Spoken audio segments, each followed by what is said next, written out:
नमस्कार साथियों, जैसा कि ऊपर थंबनेल से ही आप समझ गए होंगे कि अगर आपने महाकाव्य और खंडकाव्य एक बार समझ लिया तो इसको आप लाइफ टाइम तक भूलने वाले नहीं हैं। तो आइए इसको समझते हैं। महाकाव्य और खंडकाव्य क्या होता है। अक्सर ये प्रश्न कक्षा 10th 9th 11th 12th और कंपटीशन एग्जाम में भी पूछा जाता है। तो आज के बाद अगर आपने इस पे फोकस कर लिया अच्छे से तो कुछ एग्जाम्पल ऐसे बताएंगे इससे आप नहीं भूल पाएंगे। जैसे कि थोड़ा समझ लेते हैं हम।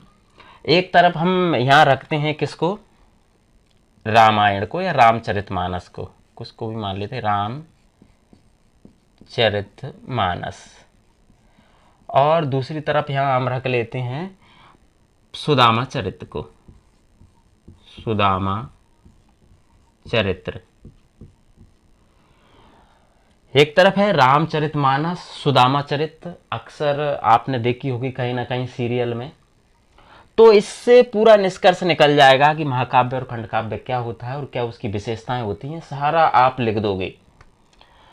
अब अगर हम रामायण को देखते हैं तो रामायण में क्या होता है, भगवान राम के पूर्वज कौन थे, वहां से स्टार्ट हुआ है और वहां से लेकर के वो मतलब स्वर्ग लोक को कब गए, ये पूरा वर्णन है उसमें। अगर इधर सुदामा चरित्र अगर हम देखें तो उसमें सिर्फ इतना बताया गया है कि सुदामा भगवान कृष्ण के मित्र थे, कब उनका जन्म हुआ, कहाँ हुआ, ये ज़्यादा डिटेल नहीं बताई गई है। साथ ही उनने उनके साथ चने वगैरह खाए, उसके बाद उनको गरीबी आ गई तो भगवान कृष्ण के पास जाते हैं और जाने के बाद में होता क्या है कि भगवान कृष्ण उनको संपन्न कर देते हैं। और उसके बाद में ये बताया नहीं गया कि सुदामा फिर कहाँ गए और कहाँ रहे। तो कहने का मतलब है, एक पॉइंट हमें यहाँ समझ में आया है कि महाकाव्य में क्या होता है, जन्म से लेकर के मृत्यु तक की सारी घटनाओं का वर्णन होता है। दूसरा पॉइंट हमें खंडकाव्य में ये समझ में आया कि इसमें किसी एक खंड का वर्णन होता है, मतलब जीवन के किसी एक खंड का वर्णन होता है, एक पॉइंट। दूसरा, अगर हम रामचरितमानस में देखते हैं तो बुक देखेंगे तो काफ़ी इतनी मोटी रहती है, काफ़ी सारे पेज हैं, 2400 लगभग उसमें चौपाइयाँ हैं। और सुदामा चरित्र देखेंगे तो उसका छोटा पार्ट्स रहेगा, यानी कि क्या हो गया कि इसका आकार विस्तृत होता है, इसका आकार सीमित होता है। अगला पॉइंट बन रहा है कि अगर हम रामायण में देखें तो राजाओं की सेना, बानर सेना, राक्षस सेना, तो पात्रों की संख्या कितनी है, बहुत सारी है। इसमें सुदामा चरित्र में अगर हम देखें तो उसमें विशेष तौर से बताया क्या गया, भगवान श्री कृष्ण, उनकी पत्नियां, सुदामा, उसके बच्चे, ये सब कुछ बताया गया, उससे ज़्यादा पात्र नहीं है। तो कहने का मतलब है, एक और पॉइंट बनता है कि पॉइंट क्या बनेगा कि इसमें महाकाव्य में पात्रों की संख्या अधिक होती है और खंडकाव्य में क्या होता है, पात्रों की संख्या कम होती है। तो इस तरह से आप समझ गए होंगे कि महाकाव्य और खंडकाव्य क्या होता है। तो आइए अब इसके विस्तृत इसकी विशेषताएं लिखते हैं कुछ। तो अगर हम एक पॉइंट बनता है, पहला पॉइंट, इससे समझ गए होंगे आप। तो पहला पॉइंट क्या बना कि जैसे अगर रामायण देखेंगे जन्म से लेकर तक के मृत्यु तक की घटनाओं का वर्णन होता है। तो पहला पॉइंट बना है, महाकाव्य में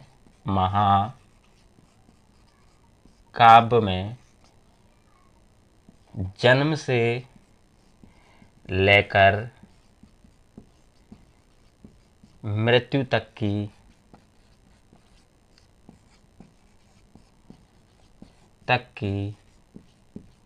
घटनाओं का वर्णन होता है। ये इसकी परिभाषा है, वर्णन होता है।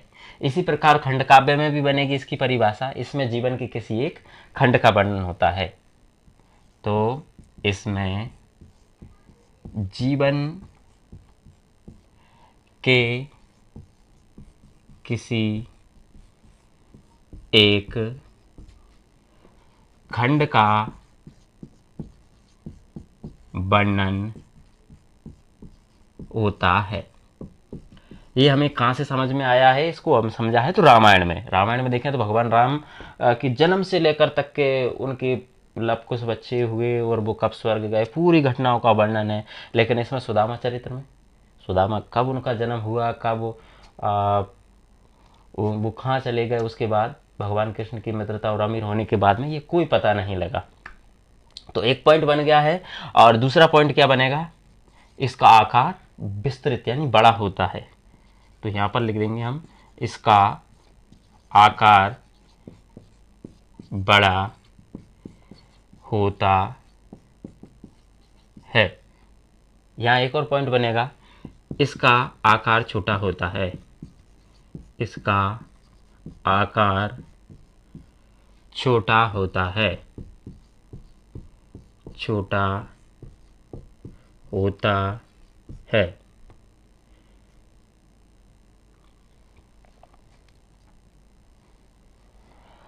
अब तीसरा पॉइंट बनेगा इसमें कि इसमें रामायण में कितने सारे पात्र हैं। तो इसमें क्या है, पात्रों की संख्या अधिक होती है। इसमें पात्रों की संख्या अधिक होती है। इसमें क्या है, पात्रों की संख्या कम होती है। इसमें पात्रों की संख्या कम